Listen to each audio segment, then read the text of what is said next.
It's a sad day for our country. Yes. And I have to ask a question, and I'd like to ask these legislators who voted for this god-awful bill. If we can give government and big industries the right to inject untested medical products that are zero liability into our children coercively, where does the power of government end?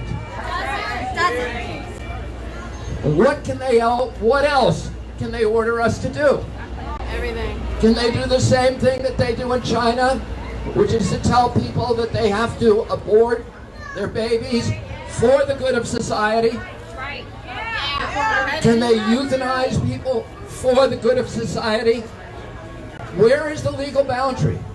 Where is the rational boundary if we can give government this right, which we have signed treaty after treaty after treaty, saying you cannot force an American citizen or any citizen of the civilized world to take a medication or to submit themselves to a medical procedure without informed consent. That's right. What has happened to the Democratic Party?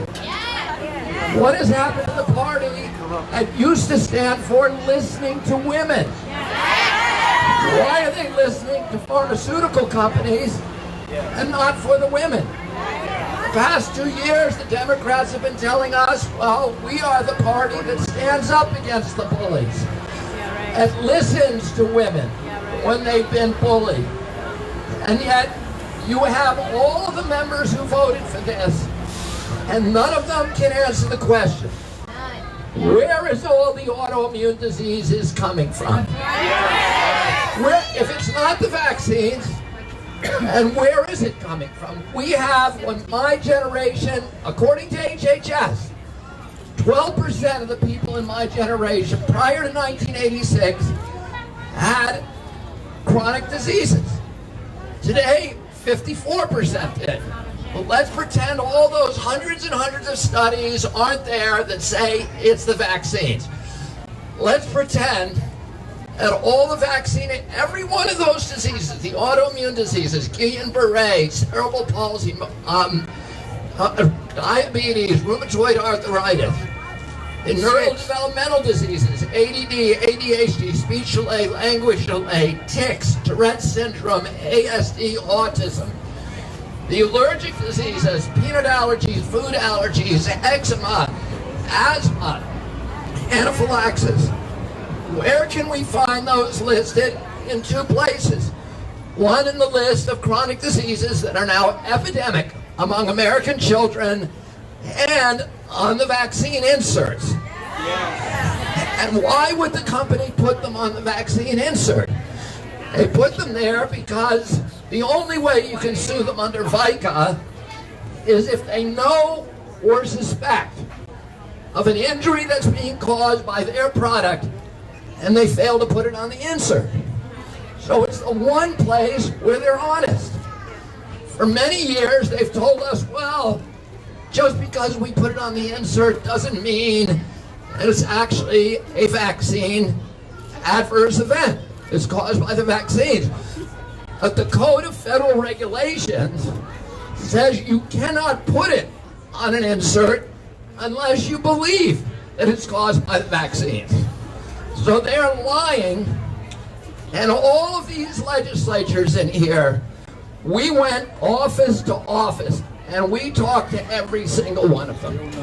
And they know what they're doing, because we exhausted them.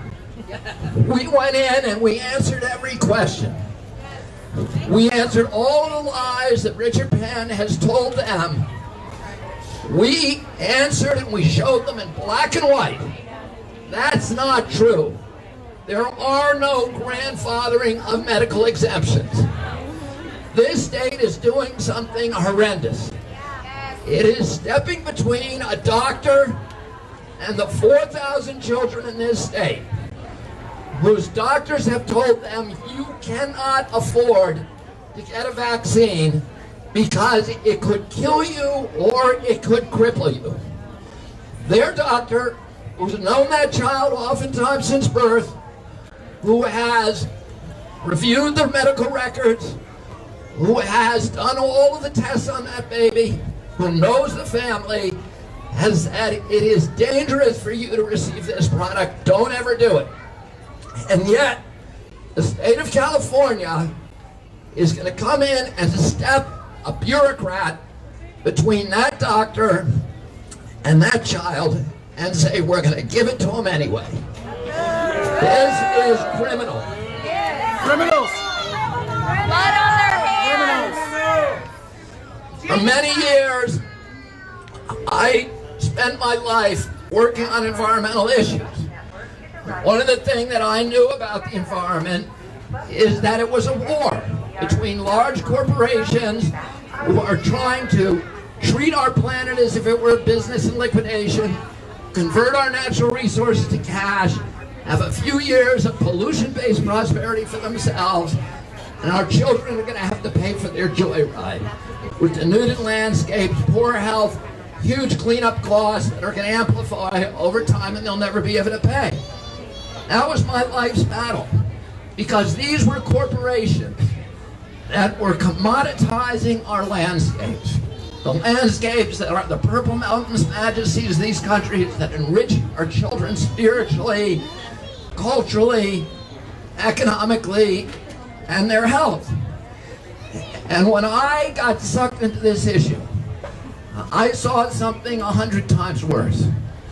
Not just oil companies trying to pave and commoditize our landscape, but big pharmaceutical companies, the most evil companies on earth, Evil! who are commoditizing our children, who are giving our children this tsunami of chronic disease, and then making the money to try to tell us, well, we're going to get rid of infectious diseases like chickenpox and measles. Or we're going to trade that for rheumatoid arthritis and diabetes and autism and ADD and ADHD. And all of those infectious diseases are treatable and curable, usually within a week.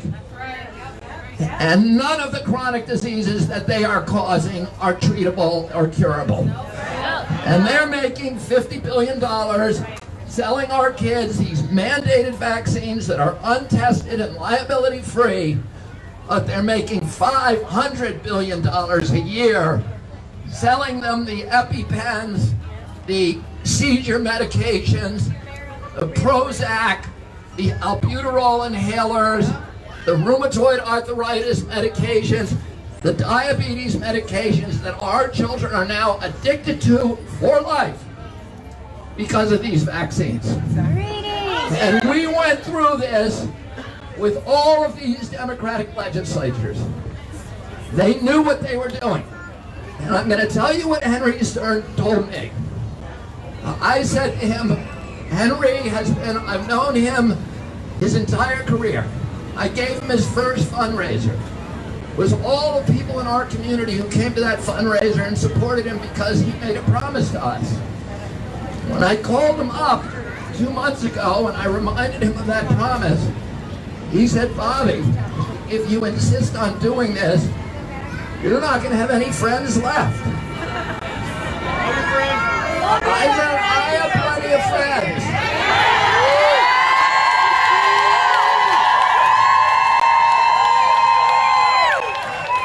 I have the good kind of friends. The friends you can rely on in a fight. The friends that you want in a foxhole with you. I don't need those other kind of friends. But when I looked at that ballot today, of all the people who voted for this bill, I saw all the Democrats voted for it, even the people who told us they were not going to, who knew what they were doing was wrong. And they did it. And why they did it? They did it because of friendship. Because that's their tribe, and they decided to stick with their tribe rather than sticking with our children. And my question is, why in the world did any of you get into politics if it wasn't about protecting children? Why would you do it? This is the party that's supposed to stand up to big corporations. This is the party that's supposed to stand up to women, for women. This is the party that's supposed to stand up to the bullies. This is the party that's supposed to stand up for freedom of choice.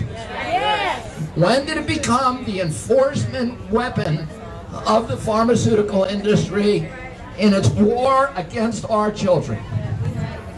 So, I told you, I came here a couple of months ago and spoke on the Capitol steps.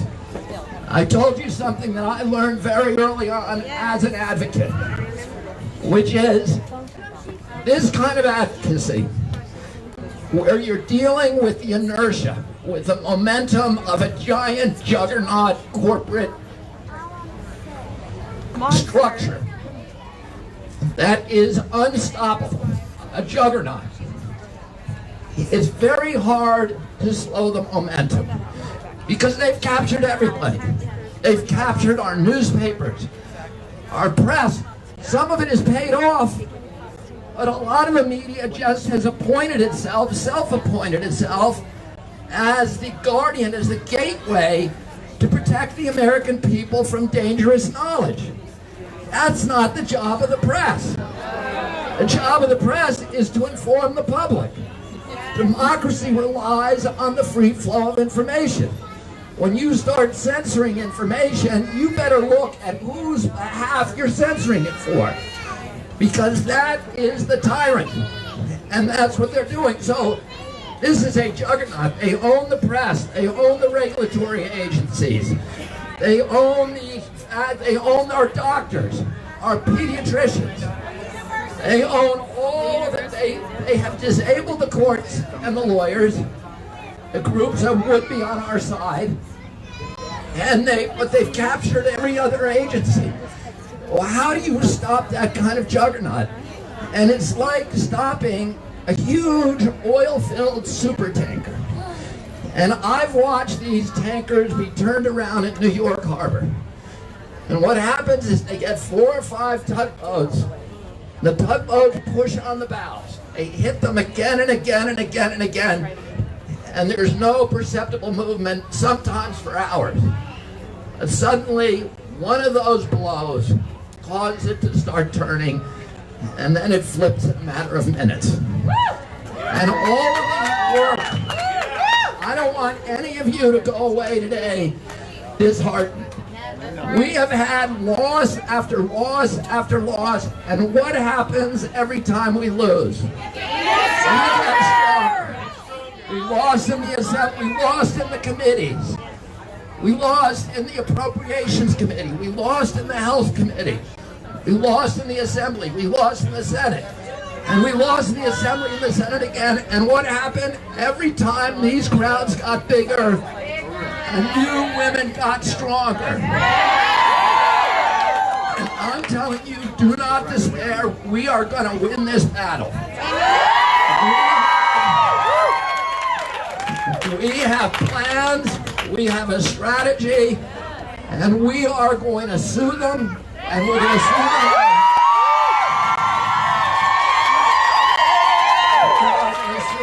In the state courts. We're going to sue them in the federal courts. We're going to sue them in the appellate courts, and if we need to, we will sue them in the Supreme Court. And what we need from you is don't complain, don't whine, don't cry, organize. Organize, communicate with each other, communicate with us, and we are an insurgency. They cannot stop us now. We are not going to go away. Raise your hand if you're going to go away. Raise your hand if you're not going to go away.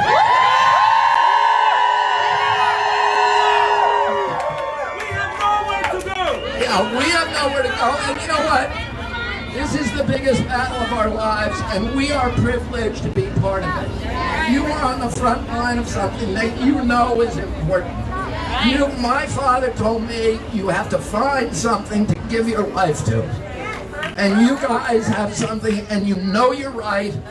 You know this is the most important battle probably in human history. And you know, from the beginning of our national history, of our nation, our greatest political leaders have been warning Americans about the danger of big government. But even more importantly, from the very beginning, from our battles with the East India Company, Jefferson and Madison and all of our greatest, most visionary, most beloved leaders have said the biggest threat to American democracy is excessive corporate power. Thomas Jefferson, Republicans, Teddy Roosevelt, who said that America would never be destroyed by a foreign enemy. We're too big and powerful, but our beloved democratic institutions would be subverted by malefactors of great wealth who would corrode them from within. Dwight Eisenhower warned America, another Republican, in his most famous speech in history, his greatest speech ever, against the domination by corporations, the military-industrial complex, which the pharmaceutical industry and CDC are part of. Yes. And Abraham Lincoln, the greatest Republican, the founder of the Republican Party, is Republican in history, said during the height of the Civil War, I have the South in front of me, and I have the corporations behind me, and for my country, I fear the corporations more. What we have to understand is that the domination of government, the domination of business by government is called communism. The domination of government by business is called fascism. And what we're fighting for are the essential tenets of American democracy, which is free market capitalism, which we don't have. They destroyed the markets, didn't they? They did. There is no market for vaccines because they couldn't sell them. So they had to disable the markets and force us to take them against our will. And for democracy, and they've taken democracy from us. And they've taken the institutions of justice directly. They have gotten rid of the 6th and 7th Amendment guarantees, the federal constitutional guarantees for jury trials. We're the only people in the country who you can injure, and a private corporation can injure and disable, and you can't get a jury trial. So they have had to dismantle all of the institutions in our democracy in order to make this business function. And they know that they cannot get people to take this willingly. They know that they cannot win this debate on the hustings, in the public square. Well, the only way they can win is through censorship and coercion. And those are bowling balls that are meant to destroy all of the tenets of our democracy. What we're standing up for is our children. But it's also all the major democratic institutions that make the world function in a humane and dignified way.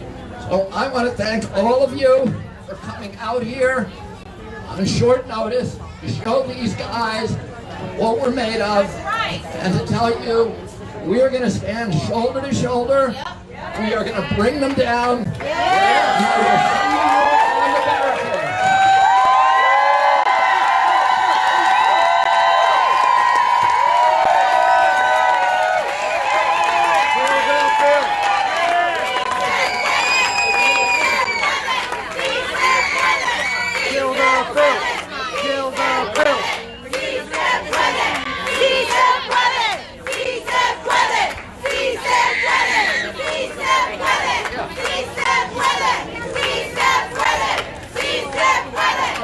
Up your sign if you got 'em.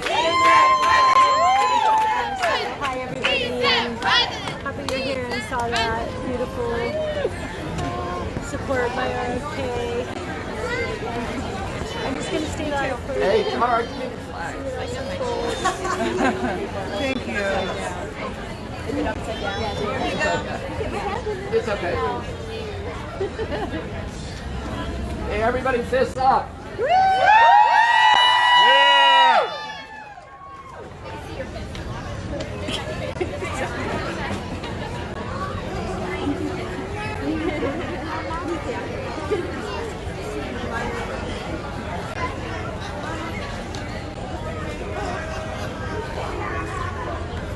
Thank you, everybody. Thank you. Hey everybody, I want to say something. When Denise and Heidi and I stood up on those chairs last week, we knew a nation stood with us. All right, we're in this together.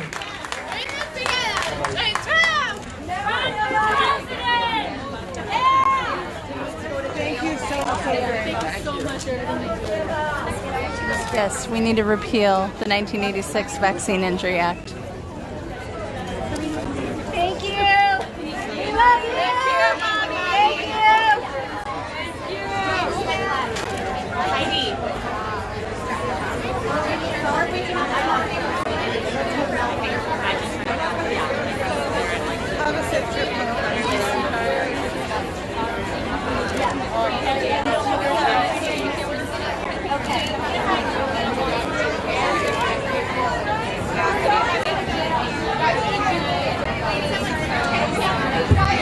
Hey everybody, we're going to the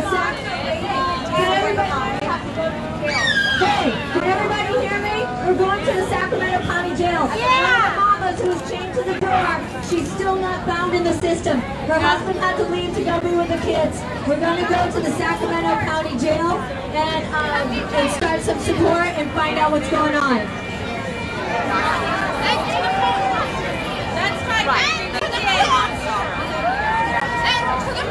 Okay, peeps, you heard that. We're going to head to the jail and update you guys as to what. Yeah, okay. We'll take my van. I'm going to sign off of here so that I can charge and be ready to go to the jail.